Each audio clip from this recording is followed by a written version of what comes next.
Ang mga lalaking nagsusugal ay hindi umaasa sa swerte, kundi sa matibay na paniniwala. Gamit ang konsepto na kayang baguhin ang resulta ng dice. Isang malakas na sigaw, inihagis ang 3 dice. Ang mahiwagang galaw na ito, halos nagpatigil sa dugo ng kalaban. Natalo siya ng 40,000. Maaari na lamang magdasal nang huwag lumabas ang malaking puntos. Ngunit nang lumabas ang resulta, nalaglag ang panga ng lahat. Tumawa ng mayabang ang leader. Nakakatakot ang pagsusugal ni Kaiji. Leader AU, hindi inaasahang nakahagis ng 3-5. Full house, triple ang talo ni Kaiji sa round na ito. Nawalan ng pabuo ang 60,000. Malinaw na tinatawag na hari ng sugal si Kaiji. Ngunit hindi nakalampas sa 3 tira ng matapang ito. Sa wakas ay napagtanto niya. Marahil ay isang malaking plano ito simula pa lamang. Dahil sa 10 milyong utang kay Hanabi, itinapon sa ilalim ng lupa si Kaiji, ang hari ng sugal, para magtrabaho at magbayad ng utang. Nagtatrabaho ng 15 oras bawat araw. Kumakain ng 2 beses na inasdan na isda at tuyong labanos bawat araw. Mabuti na lang, madali lang makalabas. Kailangan lang magtrabaho dito ng 15 taon. Mabayaran ang lahat ng utang at makikita na ang liwanag ng araw. Nang mawalan na ng pag-asa si Kaiji, dumating ang leader AU. Ang demonyong ito ay nagpadala ng imbitasyon kay Kaiji para magsugal gamit ang dice. Alam ni Kaiji na walang magandang balak ang kalaban. Ngunit itong mga nakaraang araw ay sobrang kanyang pagkain, na nagresulta sa paglobo ng utang.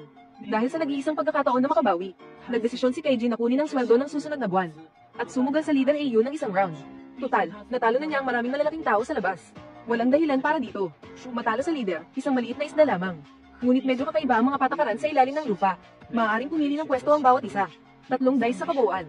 3 tira ang maximum para sa bawat isa. Mauuna ang bankero. Pagkatapos ay sunod-sunod mula kanan pa kaliwa. Titira ang bawat manlalaro. Kung sino ang may mas mataas na puntos sa pagitan ng bankero at manlalaro, mapupunta sa kanya ang pera. Tipikal na laban ng bankero at manlalaro. Ang laki ng puntos ng dice. Makikita sa larawang ito. Kapag may dalawang magkaparehong numero sa 3 dice, hindi ito bibilangin. Ang natitirang dice ang magiging final score. Ito ay 1 puntos. Ang kasong ito ay 6 na puntos. Ang 6 na puntos ang pinakamataas. Ang mas mataas ang panalo. Maaaring manalo ng taya kapag magkakaiba ang numero ng 3 dice. Ang kasong ito ay tinatawag na walang puntos. Maaari ding tawagin 0 puntos. Sa kasong walang puntos, may 3 pagkakataon ng manlalaro na maghagis ng dice. Kung malas, siguradong talo kapag walang puntos sa 3 tira. Matatalo ang lahat ng taya. Ngunit mayroon ding espesyal na kaso. Kung ang dice ay magpapakita ng 456. Ang kasong ito ay tinatawag na straight flush. Maaaring manalo ng doble. Halimbawa, tumaya ng 100. Maaaring makakuha ng 200. Mayroon ding tinatawag na 123. Ang kasong ito ay tinatawag na mini straight flush. Ang paghagis ng ganito ay may dobleng bayad. Ibig sabihin, kung tumaya ng 100, magbabayad ng 200. Sa uli, ang natitira na lamang ay ang super doubles. Ang 3 dice na may parehong numero ay tinatawag na full house. Ang full house 2 hanggang full house 5 ay triple ang panalo. Kung swertihin kang makakuha ng 3 isa, diretso kang mananalo ng 5 beses. Mayroon ding isang kondisyon para sa mga tanga. Kung aksidenteng mahulog ang dice sa labas, mawawalan ng 3 pagkakataon na maghagis. Diretsong matatalo. Ang susunod na espesyal na patakaran ang pinakamahalaga. Unang patakaran, walang mangyayaring pag-ubos ng pera ng bankero. Sa labas, kapag ang bankero ay nakahagis ng 6 o nakahagis ng straight flush, hindi na kailangang maghagis ang manlalaro. Diretsong talo. Ngunit sa ilalim ng lupa, kahit magkano ang taya ng bankero, may karapatan pa rin tumaya ang manlalaro. Kung pareho ang puntos, patas lang. Total, pinaghirapan ng lahat ang pera dito. Hindi kailangang maging sobrang malupit. Pangalawang patakaran, maaaring umatras ang bankero. Ibig sabihin, kung ikaw na ang bankero, at sa tingin mo ay hindi sapat ang iyong puhunan, maaari kang umatras sa pagiging bankero sa round na ito. Sa ganitong paraan, makontrol ng lahat ang panganib, para hindi maubos ang lahat sa isang tira. Huling espesyal na patakaran, 2 round lang ang maximum para sa bankero. Kahit gaano kaswerte, hindi maaaring manatili sa pwesto ng bankero nang hindi umalis. Ngunit kung ang bankero ay walang puntos sa unang round, o mini straight flush, agad siyang papalitan. Kapag malas ka talaga, isang beses ka lang pwedeng maging bankero. At ang maximum na pusta ng mga manlalaro ay 20,000 lang. Total, kung masyadong malaki ang pusta, mahihirapan ng bankero kung hindi niya kayang bayaran. Siyempre, kung papayag ang bankero na walang limit, pwede rin. Kayong mga maliliit na isda, kung gusto niyong manalo ng malaki, hintayin niyo ako ang maging bankero. Tatanggapin ko kahit walang limit. Kahit magkano, tatanggapin ko. Si Presidente AU, laging mukhang kampante. Kaya naman kinakabahan si Kaiji nang walang dahilan. Sa mga underground casino, karaniwan na. Si Presidente AU ang bankero sa unang round. Sa unang round, tumaya si Kaiji ng 100. Plano niya sanang obserbahan muna ang sitwasyon. Hintayin ang tamang pagkakataon bago tumaya ng malaki. Pero sa unang round pa lang, nakakuha agad si Presidente ng 5 puntos. Agad na nagbigay ng pressure sa 8 natitirang manlalaro. Isang batang lalaki na mukhang inosente. Gusto pang gumamit ng notebook para alista ang mga puntos ng bawat isa. Ang mga tauhan ni Presidente, gusto sanang pigilan ang pagsira niya sa mood. Pero dahil gusto ni Presidenteng ipakita na patas siya, hinayaan niya ang batang lalaki na maglista. Sunod, magsisimula na ang pagbato ng mga manlalaro. Si Okawa, nakasamahan ni Presidente, sobrang malas. Sa unang round pa lang, nakakuha ng 123. Streak, doble ang bayad. Pagkatapos ng isang round, ang huling dice ay napunta sa ating hari ng sugal, si Kaiji. Kalmado lang siya, pero sobrang swerte. Sa simula pa lang, 456 na, straight. Doble dapat ang panalo, pero 100 lang ang taya ni Kaiji. Kaya hindi man lang natinag si Presidente. Hindi yamabang si Kaiji dahil nanalo siya sa isang round. Dahil alam niya, ang larong ito ay labanan sa pagitan ng bankero at mga manlalaro. At para mabuhay sa larong ito, kailangan mong maging matatag bilang bankero. At pagkatapos ng ilang rounds, maliit lang ang tinataya ni Kaiji. Kaya panalo man o talo, hindi niya maramdaman ang totoong emosyon at diwa ng laro. Kung magpapatuloy ito, kahit dumating pa ang pagkakataon, mawawala na ang kakayahan ni Kaiji na makaunawa. 40 minuto matapos magsimula, na-realize ni Kaiji ang katangahan niya. Hindi niya pwedeng ipagpatuloy ang pagiging ligtas, parang palakang pinakukuluan. Kahit na unti-unti niyang nararanasan ng sugal. Ang goal niya ay bumangon. Kailangan niyang tumaya ng malaki at manalo ng 3 beses, para mag-alab ang dugo niya. Sa kabilang banda, kailangan niyang matalo ng 3 beses, para maramdaman niya ang pagbalik ng dugo. Ang sakit na parang sa isabog ang ulo niya. At sa ganitong sitwasyon lang ng desperasyon at kaguluhan, makikita niya ang totoong takbo ng laro. Sa sangandaan kung saan darating ang pagkakataon. Kaya, nagdesisyon si Kaiji na hindi na siya tataya ng maliliit na halaga. Sakto namang si Hanabi na ang bankero. Pero hindi pa niya masyadong naiintindihan ng sitwasyon. Masyadong maaga pa para maging bankero. Kaya pinasa niya ang pagiging bankero kay Miyoshi, ang susunod. Mukhang mabait si Miyoshi. Pero hindi siya natatakot maging bankero. Karamihan ay maliit lang ang taya. Pero malas lang. Kakagising lang ng ating si Kaiji. Tumaya siya ng 3,000. Natakot si Miyoshi. Akala niya inaapi siya ni Kaiji. Kaya dinayaan siya ng malaki. Bakit? Kanina, 100 at 200 lang ang taya mo ah. Biglang laki ngayon, gusto mo bang mamatay? Ang ingay mo. Ganito talaga ang sugal. Kung gusto mong tumaya, tumaya ka. Hindi kailangan ng paliwanag ang pagiging matapang. Sumusuko na ako. Siya ang unang bankero. Pero 1 puntos lang ang nakuha niya. Parang bumuo ang mundo ni Miyoshi. Tama nga, maliit lang ang mga puntos na nakuha ng iba. Buti na lang, ang mga maliliit na taya. 100 at 200 lang. Kaya hindi pa masyadong nalulugi si Miyoshi. At ang huling dice ay napunta kay Kaiji. Kailangan lang ni Miyoshi na talunin si Kaiji gamit ang 1 puntos niya. Para mabawi ang lahat ng natalo niya. At kumita pa ng konti. Hindi makapaniwala si Kaiji na ganito siya kamalas. Kahit sipin niya ang dice, hindi pwedeng mas mababa pa sa 1 puntos. Pero hindi niya inaasahan. Sa unang beses na tumaya siya ng malaki, wala siyang nakuha sa unang bato. 2 pa ang natitirang pagkakataon. Nagkunwari si Kaiji na kalmado. Pero sa pangalawang bato, wala pa rin siyang puntos. Nagsimula na siyang matakot. Gumamit siya ng malakas na tira para makagawa ng milagro. Maganda ka ng magdasal. Hindi ako pwedeng matalo, walang dahilan para matalo. 3 sunod-sunod na walang puntos. Parang leopardo, pero nang lumabas ang puntos, lahat ay nagulat. Mas lalong humanga ang leader ng klase. Magaling, Kaiji. Naitapon mo pa ang ganitong klaseng tulokongang puntos. Magaling. Huling tira ni Kaiji, 123. Maliit na straight, doble ang talo. Mabuti. Ganito pala ang laro. Wala nang masasama pa dito sa buhay ko. Sa wakas ay nakaramdam ng galit si Kaiji. Ang galit na iyon ay mula sa talampakan hanggang sa tuktok ng ulo. Nakalimutan na niya ang pakiramdam na ito. Sunod, opisyal nagigising ang hari ng sugal na si Kaiji. Tumaya ulit, isa na namang malaking taya na 3,000. Paulit-ulit siyang patungo sa impyernong alam niyang bangin. Patuloy na tumatalon pababa, kahit matalo ng 3,000 ay wala siyang pakialam. Tuloy pa rin sa 3,000. 3,000 tapos 3,000 ulit. Sa paningin ng iba, ang pagtaya ni Kaiji sa sarili niya ay pagsira sa sarili, malinaw na malas. Pero patuloy pa rin sa malaking taya na 3,000. Pero kasabay nito, may isang bagay din sa katawan ni Kaiji na nagising. Sa wakas, matapos ang sunod-sunod na pagkatalo ng 40 minuto, muling humatol si Kaiji. Sa pagkakataong ito, diretso siyang tumaya ng 5,000. At sa pagkakataong ito ay sa wakas ay nagbigay sa kanya ng gantimpala.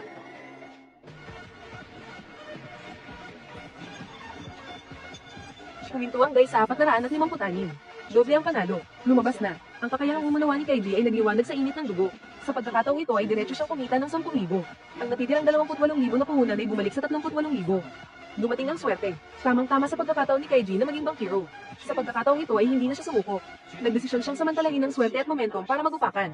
Nakita ng mga pipitsugin na umangat si Kaiji. Walang nang ahas na bumangga. Kaya, lahat ay maliit ang taya. Pero may isang taong hindi takot kay Kaiji.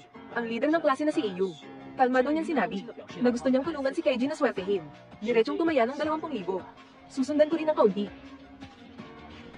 Ang grupo ng 3 ng leader ng klase ay sa wakas ay naghintay na maging bankero si Kaiji. Dahil hindi nila kailanman pinahalagahan ng momentum at swerte. Pareho silang malaki ang taya, tig 20,000 bawat isa. Ang kabuuang taya ay 40,000. Nakaramdam ng kaba si Kaiji na umangat. Dahil kung matatalo siya sa larong ito, hindi sapat ang 38,000 niya para bayaran. Kaya't mapipilitan siyang umutang ng umutang. Diretsong mangulog sa impyerno ng utang na hindi niya makakaahon. Para makasali sa sugal na ito, nangutang si Kaiji kay Eiyu na leader ng klase, ng 70,000 na sweldo sa susunod na buwan. Pero ang kapalit ay ang 90,000 nanograms susunod na buwan ay naging 60,000. Ang sweldo sa susunod na buwan ay may 30,000 na interes. At ngayon ay 38,000 na lang ang natitira kay Kaiji. Kung matatalo niya ang grupo ng leader ng klase sa larong ito, kailangan niyang magbayad ng 40,000. Maaari lang siyang umutang ulit ng sweldo sa susunod na buwan. At kung umutang ulit sa susunod na buwan, ang interes ay diretsong magiging 45,000. Sa wakas ay nakita na ni Kaiji ang tunay na kulay ng leader ng klase. Puro kalokohan ang sinasabi niya tungkol sa interes sa utang. Lahat ng ito ay para hintayin ang araw na ito, para itulak siya sa malalim na bangin. At para makawala sa impyernong ito ng utang, kailangan niyang tiisin ang 2 buwan na walang sweldo. Pero matapos matikman ng pritong manok at beer, hindi niya ito kayang gawin. Kahit na alam niyang hindi makatarungan ng utang, tatanggapin niya pa rin ito sa araw ng sweldo. Pagkatapos ay habang buhay na lang siyang magkakaroon ng 45,000 na kalahati na lang. Ang gara palang pang-abuso na ito. Ang nagpamulat kay Kaiji, kung ano ang tunay na motibo ng leader ng klase sa pagbibigay sa kanya ng libreng beer noong una. Kung ano ang tunay na nakatago sa likod nito. Una ay ginaisang ang pagdanasan ng biktima. Pinagastos ako. Tapos hinayla ko sa sugal na ito. Para kang mga kapitalista. Kahit konting pagkakataon lang ay hahanap ng paraan. Para sipsipin ang gugut pawis ng mga tao. Para kang linta. Walang hiyang leader ng klase. Walang pakialam sa mga bintang ni Kaiji. Dahil kapag nagsimula na ang sugal, kailangan itong matapos bago makaalis. Kailangan manalo ni Kaiji sa larong ito. Para makaahon talaga. Ang paniniwala niyang dapat siyang manalo ay sumabog. Kung hindi, kahit 50 taon pa siyang magtrabaho, hindi siya makakaalis dito. Kapag nanalo siya sa larong ito, hindi lang niya mababayaran ang utang niya sa leader ng klase. May matitira pa siyang pera para mag-asawa. Sa wakas, sa tulong ng kagustuhan ni Kaiji na manalo, tumigil ang dice sa 5. Nakahinga ng maluwag si Kaiji. Bakas din ang takot sa mukha ng leader ng klase. Kung tutusin, malaki na ang tsansa ng panalo kung 5 ang nakuha ng bangka. Ang grupo ng leader ng klase ay kailangang makakuha ng 6, o kaya ay 456. Pero sayang, 4 lang ang nakuha ng unang miyembro ng grupo ng leader ng klase. Magaling. Sunod ay si Iyo, ang leader ng klase. Paulit-ulit siyang nagdasal sa kanyang isip. Akala niya panalo na, pero 4 lang din ang nakuha niya. 2 beses na natalo ang grupo ng leader ng klase. Bihira itong mangyari sa isang illegal na pasululan. Panalo lahat si Kaiji. Direktang nanalo ng 40,000. Akala niya nakabangon na siya, pero kalmado lang ang leader ng klase. Pahininga ng sigarilyo, leader. Binata, nagsisimula pa lang ang laro. Gusto na sanang tumigil ni Kaiji habang nananalo, at ipasa ang pagiging bangka sa susunod. Pero ipinaalala ng leader ng klase ang mga patakaran.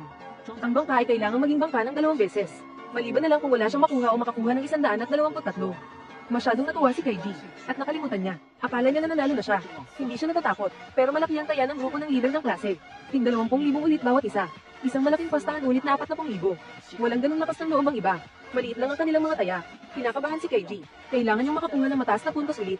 Kung suswertihin, baka makakuha siya ng 456. Pero wala siyang nakuha sa unang tira. Wala pa rin siyang nakuha sa pangalawang tira. Nagsisimula na siyang magpanik. Ang huling tira na ito, ang magpapasya sa kanyang kapalaran. Salamat sa Diyos. Nakakuha si Kaiji ng 6. Mas mataas pa ito kaysa sa nauna. Nagulat ang leader ng klase.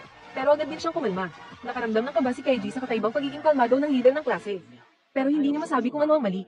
Kung tutusin, ilang daang beses kang magtitira bago ka makakuha ng 456. Imposibleng magkataon lang. Pero nagmaang-maangan ang leader ng klase. Kaiji, itumututo. Kahit maliit ang tsansa naming manalo, may pag-asa pa rin. Minsan kayang baguhin ang kagustuhan ng tao ang resulta. Kayang palakasin ang kagustuhan ng tsansa ng muling pagkabuhay. Nababaliw ka na ba? Nanggigigil na si Kaiji. Kahit ang quantum mechanics ay hindi ganyan kasing misteryoso. Sinasabi mo pang kayang baguhin ng isip ang resulta. Mas paniniwalaan ko pang marunong umakyat ng puno ang nanay mo. Pero pagkatapos tumawa, sinimulan na ni Opawa, na kasama ng leader ng klase, ang pagtira ng dice. Sa unang tira, lumabas ang 456, doble ang panalo. Natalo si Kaiji ng 40,000. Sunod ay si Iyo, ang leader ng klase. Pinag-isa niya ang kanyang isip at kamay. Bumulong siya ng ilang sandali. Sumigaw siya ng malakas at tinapon ng dice. Lagot ka Kaiji, lagot ka na talaga. Nakakuha siya ng 5, mahirap itong makuha kahit magtira pa ng 1,000 beses. Pero lumabas ito ngayon. Nawalan na ng pag-asa si Kaiji. Triple ang talo niya sa larong ito. Idagdag pa ang 40,000 na natalo niya kanina. Hindi lang natalo lahat si Kaiji. Utang pa siya ng 20,000. Pakiramdam niya ay natalo niya ang kalahati ng kanyang katawan. Sana panaginip lang ito. Sayang, bumalik na naman si Kaiji sa mundo ng utang. Bumalik siya sa pagiging alipin. Kung sumuko na lang siya sa kanyang kapalaran, hindi niya malalaman ang malaking sikreto na nakatago sa nakaraang laro. Lumipas ang 30 araw. Sa wakas, araw na ng sweldo. Pero may 6 na tao, kasama si Kaiji, na nagkautang dahil sa laro nila kasama ang leader ng klase. Kaya kalahati lang ng kanilang sweldo na 10,000 ang kanilang natanggap. Ibig sabihin, 45,000 lang. Kaya ang 6 na malas na ito, ay tinatawag na grupo ng 45 ng mga taong humahamap sa kanila. Sinasabi ng isip ni Kaiji, kailangan niya lang magtipid ng 45,000. Huwag gumastos, huwag magsugal, magtiis ng 2 buwan. At makakabayad na siya ng utang. Matatanggap na niya ang buong sweldo na 10,000. Pero nagbukas ng maliit na tindahan ng leader ng klase. May malamig na beer at masarap na pritong manok doon. Wala nang ganong tibay ng loob si Kaiji ngayon. Para magtiis at hindi gumastos. Medyo sumuko na siya. Siguro hindi na siya makakabayad ng utang. Habang buhay na siyang magtatrabaho dito. Pero biglang dumating si Miyoshi. Inaya niya si Kaiji na sumali ulit sa sugal gamit ang 45,000. Manalo lang sila. May pag-asa pa sila. Gusto na sanang tumigil ni Kaiji sa pagsusugal. At magtipid na lang ng pera. Pero pinakita ni Miyoshi ang kanyang notebook. Nakasulat doon ang lahat ng laro na sinalihan nila. Pati na rin ang mga resulta ng dice. Akala ni Kaiji ay walang saysay ito. Pero malinaw na nakasulat. Sa bawat malaping taya, ang score ng presidente ay hindi pang karaniwang mataas. Natakot si Kaiji. Inado ang notebook. Sa wakas ay natuklasan ng kahina-hinalang puntos ni Presidente Iyu. Lumalabas na sa tuwing mataas ang puntos ng presidente. Nasa tabi niya sina Hanabi at Okawa. Ibig sabihin, may problema ba sa kanilang posisyon at anggulo? Isang nakakatakot na ideya ang pumasok sa isip ni Kaiji. Ang dice ay cube. Kaya, kahit sa ang anggulo tingnan, tatlong side lang ang makikita. Paulit-ulit na kinumpirma ni Kaiji. Ang hinala ay naging kumpirmasyon. Dinadaya talaga ni Presidente Iyu ang laro. Galit siyang gustong kausapin si Nobita. Pero nakita niya ang tatlo na masayang nagtatawanan. Biglang natauhan si Kaiji. Kahit na yun ay lumabas at isiwalat ang kanilang pandaraya. Pero walang ebidensya. Guguluhin lang niya ang mga ito. Kahit pubugin pa niya sila, wala pa ring magbabago. Isa pa, kung mananalo ba siya sa laban ay ibang usapan. Desperado, hindi mapakali, galit. Dahil dito ay determinado si Kaiji na gumanti. Kaya araw-araw siyang pumupunta sa kasino para obserbahan si Nobita. At maghanda ng isang kompletong plano ng paghihiganti. Gusto niya ng isang nakamamatay na suntok. Dapat nang gawing kulubi ang gagawang Nobita na ito. Sa wakas ay nakita niya ang paraan. Ang mga patakaran ng laro na ginawa mismo ni Nobita. Pero para matalo si Nobita, malayo pa ang mararating niya kung mag-isa lang. Kailangan ni Kaiji ng mga kasama. At ang pinakamagandang partner ay ang grupo ng 45 na nalugi. Nabalitaan nilang may paraan si Kaiji para pabagsakin si Nobita. Noong una ay hindi sila naniwala. Para patunayan ni Kaiji, simula. Makinig kayo, isang beses ko lang ito sasabihin. Hulaan ko ang puntos ni Nobita. Paano mangyayari yun? Ang puntos ay 456. Anong kalokohan ito? Pasensya na kayo, 456 nga. Dinadaya nga ang laro. May hindi nakapagpigil na isiwalat ang pandaraya ni Nobita. Pero pinigilan siya ni Kaiji. Dahil kung isisiwalat ngayon ang pandaraya ni Nobita, ang pinakamalaking mababayaran niya lang ay triple ng naunang taya. Anim silang lahat at may 1 o 2 milyon lang sila. Samantalang si Nobita ay may kayaman ng 10 milyon. Bali wala lang iyon sa kanya. May mas magandang paraan si Kaiji. Kaya niyang gawing kulubi si Nobita sa isang gabi. Pero minsan lang ang pagkakataong ito. Kung hindi magtagumpay, magiging alipin sila habang buhay. Pagkatapos magsalita, nilabas ni Kaiji ang lahat ng kanyang kayamanan na 300. At hiniling sa iba na ilabas din ang lahat ng kanilang kayamanan. Ang 6 na talunan ay nakapag-ipon lang ng 62,700. Pero sa paningin ni Kaiji, sapat na ito dahil hindi nila gamitin ang perang ito para magsugal, kundi sa susunod na 3 buwan. Gagamitin nilang 6 ng perang ito hanggang sa mabayaran nila ang lahat ng utang at matanggap ang buong sweldo na 9 na milyon. Magkakaroon sila ng 54 na milyon. Gagamitin niya ang perang iyon para tuluyang wasakin ng presidente. Hindi sapat ang kaunting pera para pabagsakin siya. Magugulat lang siya ng kaunti. Hindi pwede yun, dapat buong lakas. Gamitin ang pinakamalaking lakas na kaya nating mabot. Tara, manalo naman tayo kahit minsan. Tara, mga kasama. Sino ang handang lumaban kasama ko sa laban na ito para bumangon? Ay patong ang kamay ninyo sa kamay ko. Nahawa ang lahat sa tapang ni Kaiji. Nagtipon ng grupo ng 45. Mga talunan sa mga talunan. Mga nasa pinakaibaba ng lipunan. Ngayon ay nagkakaisa, para lang talunin ang presidente.